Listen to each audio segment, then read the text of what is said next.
لیکن میں نے بڑی منتیں کی اس کی جس سے میں نے گھر لیا ہے. 1,90,00,000 اس کو دے چکا ہے اور یہ 1,00,000 ان کی طرف سے بھی اس میں شامل ہے.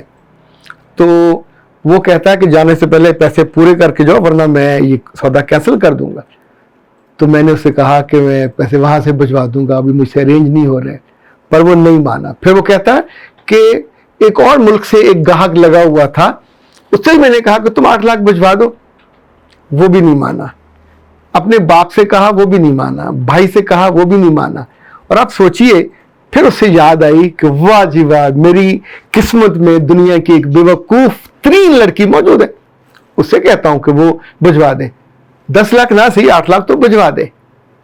اور یہ لڑکی تیار ہو جاتی ہے.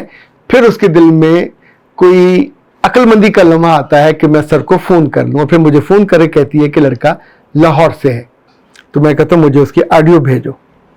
تو جب آڈیو سنتا ہوں تو وہ جو لفظ جو ڈکشن استعمال کرتا ہے کہ میرے پیسے کم ہو گئے, تو لاہور میں پیسے نہیں بولتے. یہ جو خاص ٹون ہے جو پنڈی والوں کی یا اٹک کی یا اس سے پار, اٹک کے پل کے پار کی ہے. اس کا ایڈریس آپ کے پاس ہے؟ نہیں ہے. اس کے ماں باپ کے بارے میں کچھ جانتے ہو؟ نہیں. اس کی یونٹ کے بارے میں جانتے ہو؟ نہیں. اس کا شناختی کارڈ تمہارے پاس ہے؟ نہیں. کیا تم نے اس کا وہ جو سروس کارڈ ہے وہ دیکھا ہے؟ نہیں. تو آپ سوچئے اتنی ساری, یعنی آپ نے 35 برس میں 36 برس میں عقل کا جو تھوڑا سا بھی وہ ہوتا ہے. اچھا پھر میں نے اس سے کہا اس کا نام ذیشان تو نہیں ہے, اس کا نام عبداللہ تو نہیں ہے, اس کا نام فاخر تو نہیں ہے؟ اس نے کہا نہیں یہ نام نہیں ہے. چونکہ مستقل میرے پاس جو کیسز اس طرح کے آ رہے ہیں اس میں یہ نام آ رہے ہیں کہ جو لڑکے ابھی پاکستان میں, یعنی ایسے لڑکے اتنے بڑی تعداد میں ہو رہے ہیں جو تھوڑی ہوئی لڑکیوں کو ایسے, آپ سوچئے کسی لڑکی کو کسی بھی عمر کی ہو بے وقوف بنانے میں کتنا زور لگتا ہے ہفتے کے اندر اندر. اچھا اسی طرح کے ایک اور کیس ہوا جس میں ان صاحب نے جب بالکل پٹو ڈال لیا تو آلموسٹ قریب کہانی ایسی تھی کہ گاڑی لی تھی اور اس کی قسط نہیں دے پایا. تو میں کیا کروں, بڑی بے عزتی کی بات ہے. وہ بینک والے تو آ جائیں گے تو آپ پوچھتے ہیں کتنی قسط ہے, تو وہ کہتا ہے قسط تو 40,000 کی ہے لیکن میری 2-3 قسطیں رہتی ہیں. اچھا آپ یہ نہیں سوچتی کہ ابھی تو وہ ایک قسط کہہ رہا تھا, ابھی 2-3 پہ آ گیا. تو آپ پھر پوچھتی ہیں میں تمہاری مدد کیا کر سکتی ہوں؟ تم جانے من ہو, تم جانے جگر ہو, تم میرے جگر کا ٹکڑا ہو. دنیا میں کوئی نہیں تمہارے جیسا, نہ خوبصورت, نہ دل والا, نہ دیالو, نہ محبت کرنے والا, نہ مشکل سے نکالنے والا. تمہارے ساتھ جب سے تم میری زندگی میں آئی ہو تو میری تو ویسے خوشی سے برا حال ہے. میں ایسے ہوں جیسے ہواؤں میں اڑ رہا ہوں اور تم مجھے اڑا رہی ہو, تو اب تم مجھے کیسے گرنے دے سکتی ہو؟ اور وہ لڑکی اسے کہتی ہے ٹھیک ہے تم پھر کل آ جاؤ. اور وہ اس کے اسکول پہنچتا ہے. یہ خاتون کوئی ان پڑھ, کوئی جاہل, کوئی تھوڑی ہوئی, کوئی ڈیورسی نہیں ہے, یہ کنواری لڑکی ہے, صرف عمر 32 سال ہے. اور سامنے بٹھا کے اس کو چیک پھاڑ کے دیتی ہے سائن کر کے. اسے ہم کہتے ہیں بلینک چیک. خدا کے بندو, بلینک چیک تو کبھی سگے باپ کو نہیں دینا چاہیے. بلینک چیک کا مطلب ہوتا ہے اپنی ٹانگیں, اپنے بازو, اپنی گردن کاٹ کے آپ دے رہے ہو. اچھا اسے پتہ نہیں کیا سوجا, اسے کچھ اور مطالبہ کر دیا ساتھ ہی. تو جب اس نے وہ مطالبہ نہیں مانا, اس وقت نہیں ماننے کا اس کا من تھا, اس نے چیک پھاڑ دیا. کچھ دیر پھر گزری, اسے لگا کہ شکار پوری طرح ذبح ہونے پہ تیار نہیں ہے.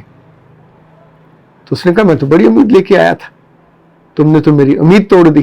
تو اس نے کہا نہیں میں نے امید نہیں توڑی, میں بڑا تمہارا دل کیسے توڑ سکتی ہوں؟ سونے جیسا تمہارا دل ہے اور اتنی پیاری تمہاری آنکھیں ہیں اور اتنا تم اچھے ہو اور خوبصورت ہو. تو میں نے اس سے پوچھا تم اسے جانتی ہو, کہاں کا ہے وہ؟ میں نے کہا نہیں یہ تو نہیں جانتی, پہلی دفعہ ملاقات ہوئی تھی, بٹ ٹھیک تھا, تھوڑا سانولا تھا اور کپڑے بہت اچھے نہیں تھے, لیکن میں نے سوچا شاید اتنی سفر کر کے آیا. اس کا شناختی کارڈ دیکھا تھا؟ نہیں. اس کی باقی ڈیٹیلز نہیں. تو اب اس نے جو اس کو بلینک چیک دوبارہ دیا, ان صاحب نے 4.5 لاکھ روپیہ لکھا جو اس کے اکاؤنٹ میں موجود تھے وہ سارے نکلوا لیے. اور اب سوچئے یہ کہ 4.5 لاکھ کا جو ڈز ہے, یہ پورا ہوگا؟ نہیں ہوگا. اور اس کے بعد وہ رابطہ کرے گا، احمق ہوگا جو کرے گا. اور یہ دکھ، ایک تو چیٹ ہونے کا، دوسرا بے عزت ہونے کا، اور تیسرا اتنے پیسے گنوانے کا جو اس نے اتنے برسوں میں تھوڑے تھوڑے کر کے جمع کیے تھے. تو میں نے اس سے پوچھا کہ اب کیسا لگتا ہے؟ اس نے کہا جی اللہ کا شکر کرتی ہوں میرے اس میں سے 40,000 روپے بچ گیا ہے. اب سوچئے اتنا بڑا نقصان کر کے آپ اس پہ اور ساتھ اسے یہ بھی ہوا کہ اگر جو بات وہ کہہ رہا تھا اگر میں مان جاتی تو پھر شاید میں عمر بھر اپنے آپ کا بھی سامنا نہ کر سکتی، اپنے آئینے کو بھی نہ دیکھ سکتی. تو اے اچھی بچیوں، میں پیاری تو آپ کو نہیں کہوں گا، اور اے اچھی بچیوں، انسان کے بچے بنا کرو. یہ کیا احمقوں کے بچے بن کے پروان چڑھ رہے ہو؟ یعنی تمہیں 12-14 سال پڑھائی کی تھی تب بھی دنیا کی سمجھ نہیں آتی. 1 منٹ میں کیسے ڈل جاتے ہو اور ایسے احمقوں، بد شکلوں اور بد کرداروں پہ اعتبار کر لیتے ہو کہ جس پہ ممکن ہے اگر تھوڑا سوچو تمہارا دل کہیں تو بننے کا انالیسس ہوتا ہے نا. کہ بھی لگتا ہے ایسے موقعوں پہ کوئی فرشتہ بھی اتر کے آ کے آپ کے سامنے کھڑا ہو کے پیچھے سے اشارہ کرے کہ نہ کرنا نہ کرنا، اب تب بھی باز نہیں آؤگا کہ نہیں فرشتے کو کوئی غرض ہوگی مجھے، یہ تو میرا بہت اچھا ہے اور میرا بہت خیال رکھے گا. ایسے دھوکے بعد کبھی رشتہ نہیں بھیجتے، کبھی اپنے بارے میں ڈیٹیل نہیں بتاتے، غلط بیانی کرتے ہیں، جھوٹی سچی. یعنی جو 35 سالوں میں کسی نے آپ کی تعریف نہیں کی وہ تعریفی جملے بولتے ہیں. اور اس کے بعد اچھا یہ ہمیشہ کسی کمزوری والی لڑکی کو ڈھونڈتے ہیں. یہ کسی 22 سال کی 24 سال کی لڑکی سے ساتھ یہ نہیں کریں گے، چونکہ ان کو بے وقوف بنانا اب لگتا ہے آسان ہے اور یہ بن جاتی ہے. اختر عباس کو دیجیے اجازت. السلام.